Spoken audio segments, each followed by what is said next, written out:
Aram mo baya kung ano ang sarong pawn shop or money service business? Tara, aramon ta ang meaning in a minute.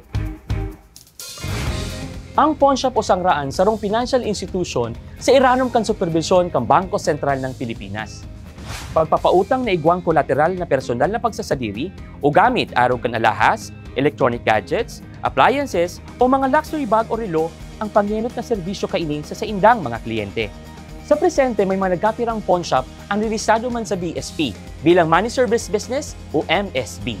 Ang MSB sarong financial institution na nag-oopreser ng serbisyong pampinansyal, arugan remittance as in money changing.